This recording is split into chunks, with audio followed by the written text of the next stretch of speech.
I should have known better. I knew the dangers of the dark web. Everyone does. It's a place filled with illegal activities, horrifying content, and people who shouldn't be trusted. But curiosity got the better of me. I was sitting in my small apartment one night, bored and restless. I had heard whispers from friends, read countless articles online, but I had never ventured into that dark and dangerous corner of the internet. It was always just a rumor, something out of reach. That is, until that night. The curiosity started small. I had recently read a forum post about a mysterious market on the dark web, a place where forbidden things were traded. People spoke about it with a mix of fascination and fear, and as I read, I found myself intrigued. Maybe it was the thrill of the unknown, or maybe it was the idea that I could see it all from the safety of my screen. Either way, I decided to take the plunge. I had prepared. I used a VPN, ensured my Tor browser was secure, and took all the necessary precautions to protect my identity. Even as I was setting everything up, a small part of me told me to stop, but I ignored it. The moment I clicked that final link, I was in. The first thing I saw was a list of items for sale, nothing too unusual at first. Drugs, fake IDs, hacking tools, and other illegal commodities. But there was something else buried in the middle of the list, something that caught my attention in an instant. For sale, the ultimate experience. There was a vague description with no images, just a link. It felt like a trap, but I clicked it anyway. What harm could there be in a little more exploration, right? The link took me to a dark page with a simple sentence, "Would you like to meet yourself?" I froze. My heart began to race. There was no description of what it meant, but the words themselves were enough to send a chill down my spine. It seemed like an odd question, a joke maybe, but something about it felt so real, so terrifyingly real. I tried to close the page, but the cursor wouldn't move. My laptop screen flickered for a moment, then froze. That was when I saw it. A video feed appeared on the screen. The grainy footage showed a dark room, lit only by a dim light above a chair. In the chair, slouched with their face turned away from the camera, was someone who looked exactly like me. My blood ran cold. For a few moments, all I could do was stare. The figure in the chair was completely still, but everything about it screamed me. The clothes I wore, the posture, even the slight slump of the shoulders that I recognized from my own reflection. It was me. I tried to convince myself that it was a trick, a deep fake, or some kind of elaborate scam. But the longer I stared, the more real it felt. I wanted to look away, but I couldn't. My hands were shaking as I reached for the mouse, trying to click off the page. The page refused to close. Then a voice came through the speakers. "This is the real you," the voice said, distorted and cold. "You have a choice. Buy it, and you'll own the truth. Walk away, and you'll be lost." I didn't know what to make of it. How could this be real? It was just some sick joke, right? But then I noticed something on the screen, the countdown timer. "You have 5 minutes to decide," the voice said as the numbers slowly started ticking down. My breath caught in my throat. A part of me wanted to shut the laptop down and run out of the room, but another part, the part I hated, wanted to see what would happen next. The timer ticked away. I stared at the figure, at the reflection of myself in that dark chair. It wasn't a joke. It wasn't a trick. It was something worse, something far more sinister than I could understand. The figure didn't move, but I could feel its presence, as if it was alive, as if it knew I was watching. The voice continued, low and threatening. "You've already made a decision. There's no turning back now." Before I could process what was happening, a pop-up appeared on the screen. It asked me to confirm whether I wanted to proceed with the purchase. My fingers hovered above the keyboard. What was I buying? Who was I buying?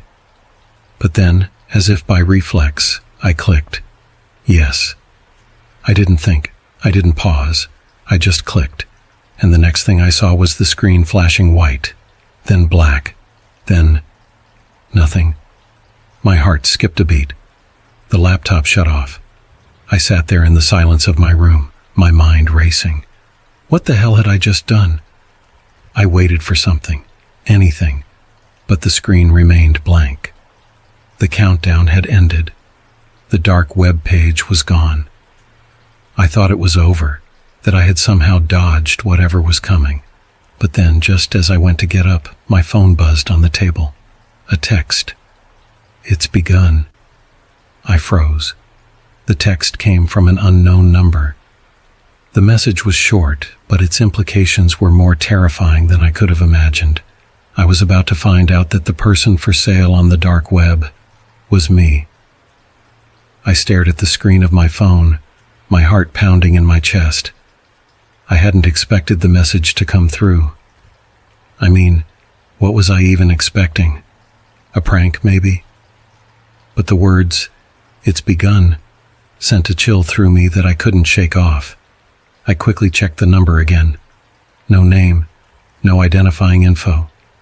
Just an unfamiliar set of digits. I had no idea who could have sent it. I wasn't sure whether to feel relief that it wasn't a direct threat or dread at what the message actually meant. The timer, the strange video feed, and now this text. Was it all part of the same twisted game? Or had I really bought into something darker than I could ever imagine?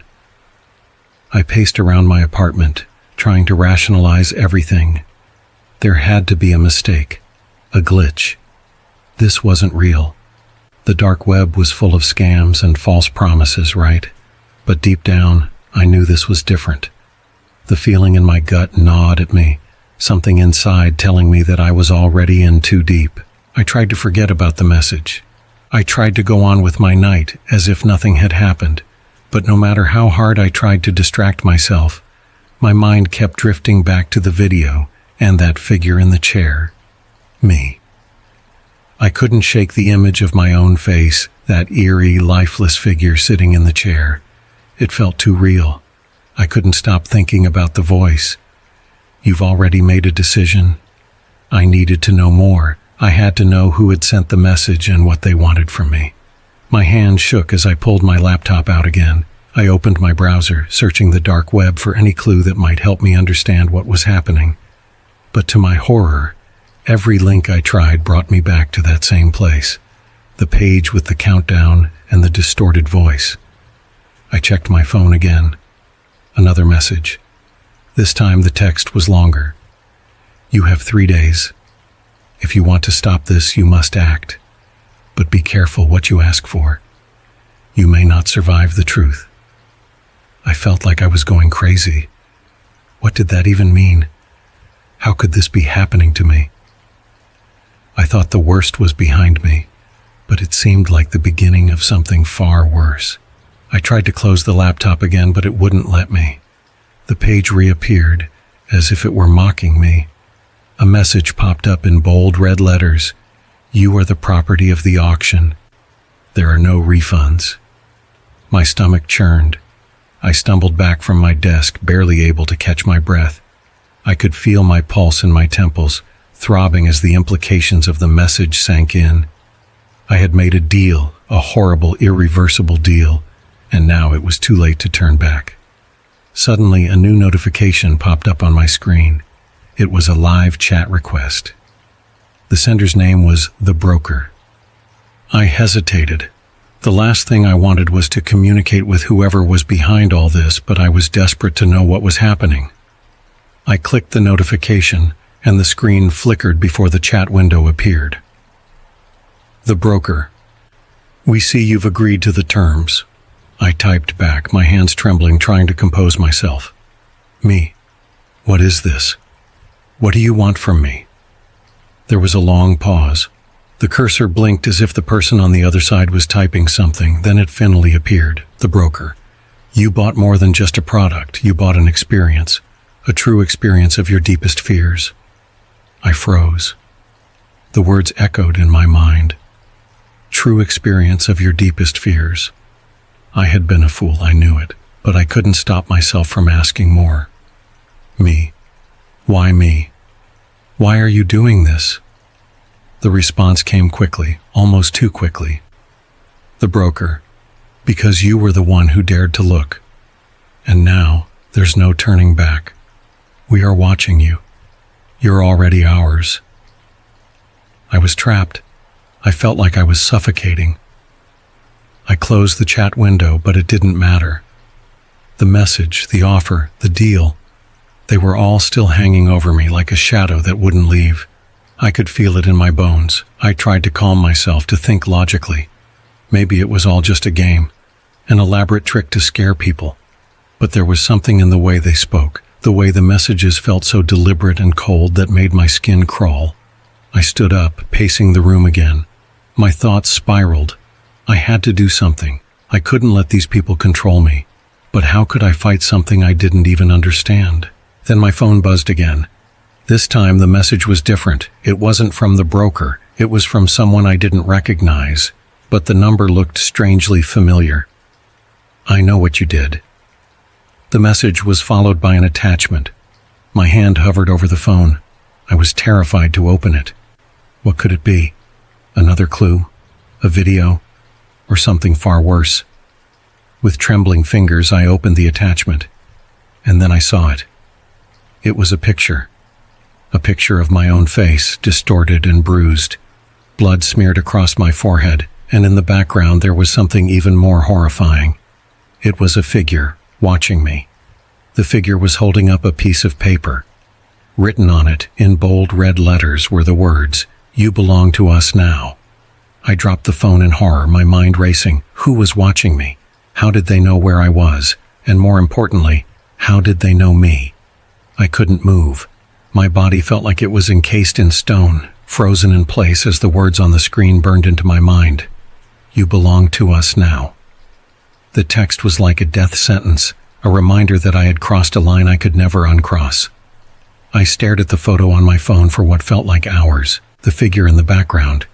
It was so clear now that I couldn't ignore it. It wasn't just someone watching me from a distance. Number. It was standing there, so close, just outside the frame of the photo, close enough to touch. The longer I stared, the more certain I became that whoever had taken the picture had been in my apartment. They had been right there, watching me, the entire time. I scrambled to pick up my phone. My fingers were shaking so badly that I almost dropped it again. But when I looked back at the picture, I saw something that made my blood run cold. There in the background of the photo, I saw something I hadn't noticed before. A shadow, tall, dark, and unnatural. I had no explanation for it. My apartment was well lit. There was no shadow that should have been cast in that direction, not from any angle. I knew every inch of my place, every creak of the floorboards, every object in view. But that shadow? It shouldn't have been there. I jumped to my feet, my heart pounding in my chest. I could feel my pulse in my throat, my ears ringing with the sound of my own breath. I looked around, feeling a sense of dread creep over me. What was happening? Who was watching me? I darted to the window, pulling the curtains back and glancing into the street below. Nothing, no one, just the quiet hum of the city, oblivious to the nightmare that had begun unfolding around me. But I knew deep down that I wasn't safe. The feeling of being watched was overwhelming. There was no way I could ignore it anymore. I tried to focus. I needed to think. There had to be something I could do. I couldn't just sit here and wait for them to take me. Then, my phone buzzed again. This time, there was no attachment. Just a single message. "We're closer than you think." I stood there staring at the screen, frozen in disbelief. Were they really here? Were they outside my door right now? I couldn't stand it any longer. I bolted for the front door, locking it behind me, and then checked every window in the apartment, pulling the blinds shut as tightly as I could. But it was like something inside me knew. No matter what I did, they were still out there, somewhere, watching me. I tried to call someone, anyone, my best friend, anyone who could help. But every time I tried to make a call, I was met with a strange static, an interference that made my heart race. My phone was glitching, freezing, sending distorted, jumbled messages. Then, as if the universe itself was mocking me, the lights flickered and the power went out completely. Everything was plunged into darkness. I stood still, breathing heavily, in complete silence except for the sound of my own heartbeat. It felt like the walls were closing in on me. My phone buzzed again. I could barely see it, but I picked it up and read the new message. "You're not alone." I slammed the phone down on the table, my hands slick with sweat. My breath came out in quick bursts. I felt dizzy, as if the air had been sucked out of the room. The darkness seemed to close in around me, pressing in on all sides. It was then that I heard it. A faint noise. Just a whisper, barely perceptible over the rush of panic in my head. I froze. The whisper came again, louder this time, followed by a low, creaking sound. The sound of footsteps. Someone was in the apartment.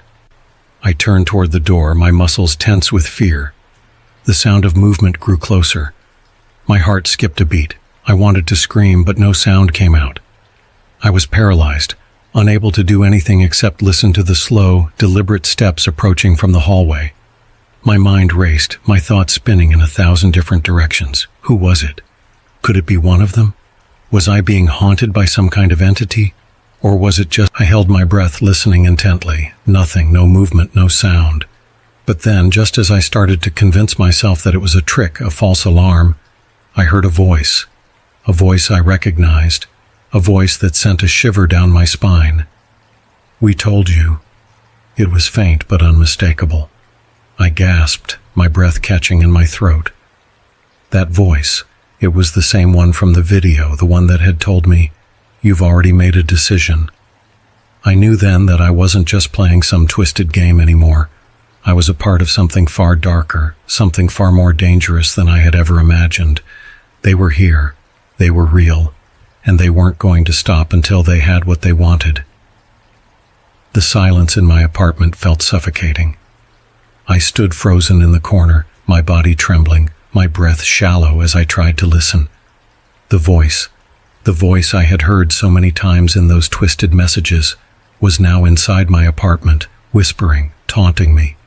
"We told you," it repeated, but this time it was closer. Much closer. I felt a cold chill creeping down my spine. The air around me seemed to shift, thickening with an oppressive weight. Every noise seemed amplified, the faint hum of the refrigerator, the ticking of the clock on the wall, the sound of my own heartbeat hammering in my ears. And then I heard it again. Footsteps, slow, methodical, every step deliberate. Whoever, or whatever, was out there knew exactly what they were doing. They were moving in on me. It was no longer a game. This was real. I clutched my phone in a desperate attempt to calm myself, but the screen was dead. No signal, no power. I tried pressing the home button repeatedly, hoping it would come back to life, but it was as if the phone had been drained of everything, including hope. A deep, guttural voice echoed from the hallway. "You've been marked," I nearly screamed. It was unmistakable. That voice again, the one that had been sending me the cryptic messages. But this time, it wasn't just in my head. It was real.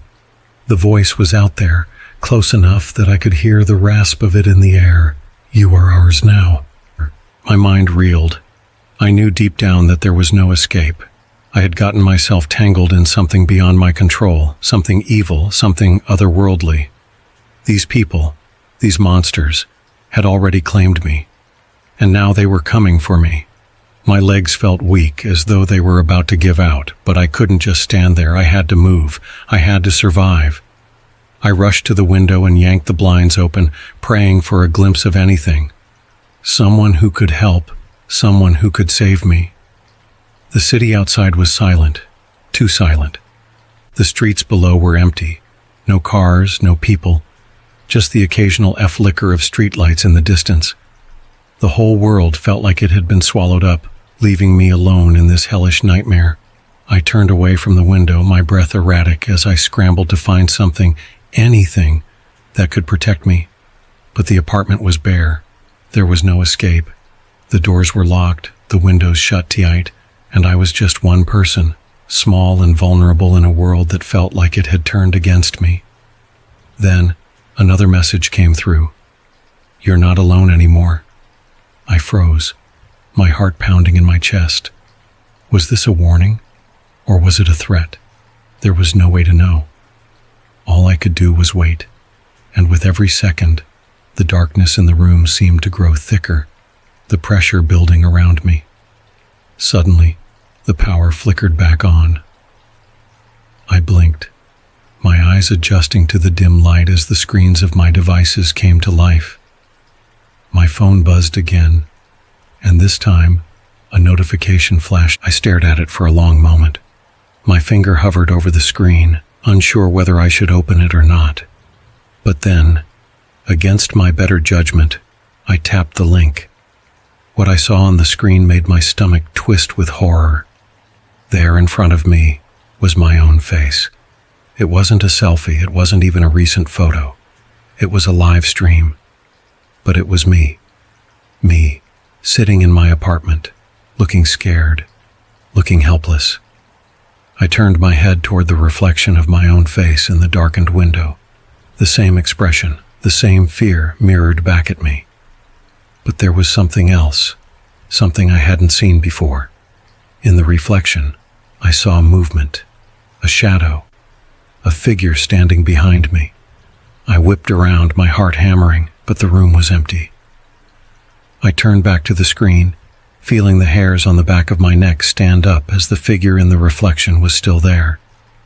It was wearing a mask, a featureless, smooth mask, one that seemed to distort the face beneath it, as though the mask itself was alive. It stood there, unmoving, just out of sight, as if it was waiting for something. I screamed. My mind screamed, my body screamed. I backed away from the screen, my legs shaking as I stumbled into the hallway, trying to distance myself from the image that was haunting me. But the shadows, the whispers, the chill in the air, they followed me. The figure on the screen was still there, still watching, still waiting. And then another message came through. "Time's almost up." I didn't need to be told twice. I knew what was happening. I knew that I was being hunted, and I had no idea how to stop it. They were closing in on me, and there was nowhere to run. There was only one thing left to do: survive. I couldn't run anymore. I couldn't hide. My mind was racing, but there was no way out. The power flickered again, and for a brief moment, the apartment was plunged into darkness. The only sound that filled the silence was the rush of my own breath, coming in ragged gasps. Then the lights came back on, and I saw him. The figure that had been watching me from the reflection in the window. He was no longer just a shadow in the corner of my eye. He was standing in the doorway, his mask gleaming under the dim light, as though it had been waiting for me to notice. I froze. My legs felt like they were made of stone, incapable of moving as I stared at him. He didn't move. He didn't speak. He just stood there, as though daring me to take the next step. But I didn't know what the next step should be. Every instinct in me screamed to run, to flee, but I couldn't. The message was simple. Play the game. I couldn't understand. My mind was a mess of panic and confusion. What game? There was no game. This wasn't a game. It was real. But then I saw it. At the bottom of the screen, a countdown had started. Seconds ticked down, each one slipping away faster than the last. "What is this?" I muttered, my voice shaking. I glanced back at the figure in the doorway. His presence was like a suffocating fog, making it impossible to breathe. He hadn't moved, but I could feel his eyes on me even though I couldn't see them. The countdown hit 0, and suddenly the room exploded with noise. A sharp, searing sound, like metal scraping against metal, pierced my ears. I clutched my head in agony, falling to my knees as the sound intensified. The air turned cold, freezing my skin, making it feel like I was being submerged in ice water. Then, just as suddenly, it stopped. I looked up, expecting to find the room the same as before, expecting to see the figure standing in the doorway. But he was gone. The apartment was empty, silent, but it wasn't the same. The walls were now covered in strange, jagged symbols. Symbols I couldn't recognize. They seemed to pulse with an eerie, otherworldly glow, like they were alive. The floor beneath me was warped, distorted, as though the very fabric of reality was breaking apart. And then I noticed something that made my heart stop. The reflection in the mirror was no longer mine. It was him, the man in the mask. He was standing behind me, his body slightly tilted as though he was studying me. But his eyes, the eyes beneath the mask, were empty, hollow, and they were staring directly at me, as if he were waiting for me to understand. "You lost," the voice whispered from the depths of the darkness. I tried to scream, but no sound came out. It was as though the very act of screaming had been stolen from me. I looked down at my phone, desperate to find something, anything, that could explain what was happening. But the screen had gone black. Another message flashed across the screen. "You are ours now." And just like that, I understood. The game had never been about escape. It had been about capturing me, drawing me into this twisted nightmare where there was no hope, no way out. They had been planning this all along. The dark web had been their playground. And now, I was the final prize. I could feel the presence of the figure behind me, closing in. His footsteps, slow and deliberate, echoed in the room. He had been there the entire time, watching, waiting for me to make a move. But it was too late. I wasn't just a part of the game anymore. I had become the game. The figure took one step forward, and then another. His mask was inches from my face, and I could hear him breathe, ragged and heavy. And then, the mask slowly tilted up, revealing what was beneath. It was me. It was my face. But it wasn't. Not really. The face beneath the mask was distorted, twisted, like a reflection in a broken mirror. It was me, but it wasn't. It was something else. Something darker. Something that didn't belong in this world. I felt my body go numb as the figure raised a hand, reaching out toward me. And then everything went black.